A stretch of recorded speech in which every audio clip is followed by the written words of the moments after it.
اعوذ بالله من الشیطان الرجیم بسم الله الرحمن الرحیم. ګرانو محترمو خویندو ورونو السلام علیکم ورحمت الله وبرکاته. امید دی چې ټول به د خیر او د صحت او د عافیت په جامه باندې به پټ یي. د ټولو نه مخکې ثنا صفت هغه ذات لره چې زموږ خالق مالک دی، د کائناتو نظام چلی، او بیا د هغې نه پس درود بشمیره په جناب محمد رسول الله صلی الله علیه وسلم باندې چې د الله خوږ پیغمبر دی.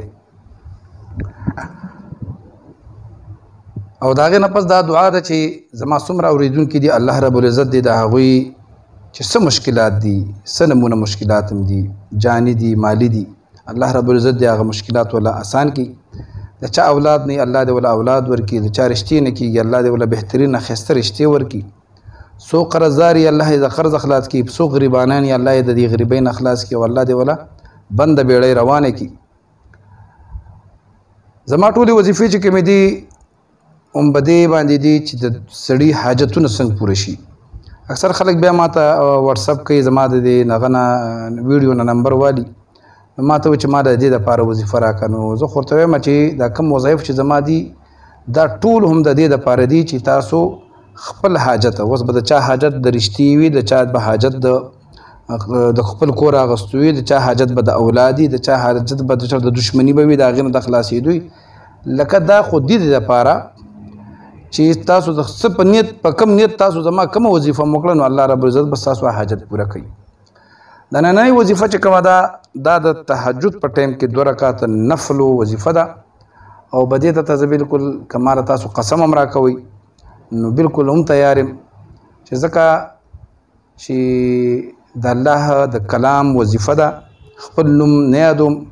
بعضې کسان زما په کمنټس کې لیکي د دې سند چرته دی او د دې سند چرته دی او دا وظیفه په کوم ځای کې ده. نو زه اوس په کمنټونو کې تاله زه د دې ځای در کومه، نو ته مهرباني وکړه، خیر دی ستا پې یقین نه ته مه کوه، بالکل زما چینل ته راځم له ویډیو هم واوري. ما خو پکې نه څه غیر شرعي غیر اخلاقی یا داسې منترې جنترې هم نه وایم، ټول د الله کلام او صورتونه او بس د هغې وظایف ورکوم. نو دا کوم چې نننۍ وظیفه ده دا د کاروبار دپاره، دا خو دولت دپاره داسې ده چې انشاءالله العزیز په خپلو سترګو به ګوري چې الله رب العزت به د غیبو نه مدد کوي.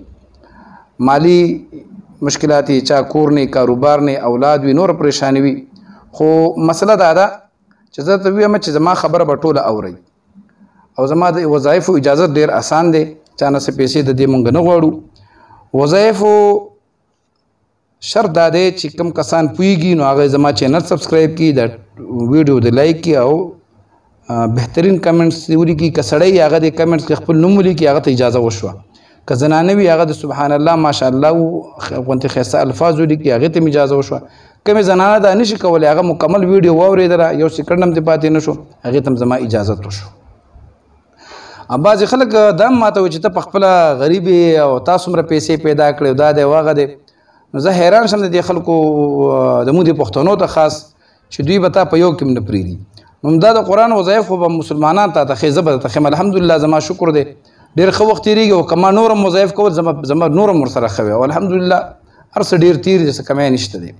او تا له خو بس بل ګیټس یا امباني خو به نه راځي چې مسلمان به تا ته دا وظایف ښیي. نو اوس راځم د خپل د وظیفې د ښودو دغه کې طریقې درته ښیم. هغه دا دی چې تاسو د تهجد په ټایم کې به 2 رکعاته نفل وکړئ. لکه تهجد مونځ چې دی وکړو د هغې نه پس د تهجد مونځ نه پس به یو 2 رکعاته نفل وکړئ صلات حاجت، او د هغې نه پس به مانځه نه پس به 3 ځل قرآن کریم کې چې کوم یو صورت دی سورت یاسین چې هغې ته د قرآن زړه ویلی کېږي دا به 3 ځل ووایي. خو یو خبره ذهن وساتئ چې تاسو کله دا وظیفه کوئ نو ټایم که تاسو په اوله ورځ باندې د شپې په 2 بجې وکړو نو سبا به په 2 بجې الارم ځان ته ولګې، او بیا به یا دې په 3 بجې وکړو نو مغه په 2 بجې یا په 3 بجې به بیا راپاسېږي. یو خبره دا یاد وساتئ که بعضې خلک د شپې 2 او 3 پورې ایښي نو دغه نه ده، اصل کې دې کې به یو ځل اوده کېږي او دوباره به بیا راپاسېدل چې کوم دی دا ضروري دي. نو اوده شه او ځان ته موبایل یا غړۍ په الارم باندې ولګوه او په هغه ټایم باندې راپاڅېږه انشاءالله العزیز دا وظیفه صرف د 3 ورځو دا که تاسو 3 ورځې دا وکړه الله رب العزت به ستاسو هره پریشاني څه پریشاني چې مې وي بس اوس خپل ذهن کې ونیسئ چې کومه پریشاني مې وي الله رب العزت به ستاسو هغه پریشاني ختمه کړي زما دعا ده چې الله رب العزت دې سره زما د ټولو مسلمانانو مشکلات آسان کړي او انشاءالله العزیز د یو بلې ویډیو سره به بیا ستاسو په خدمت کې حاضرېږم تر هغې پورې اجازت غواړم د الله په امان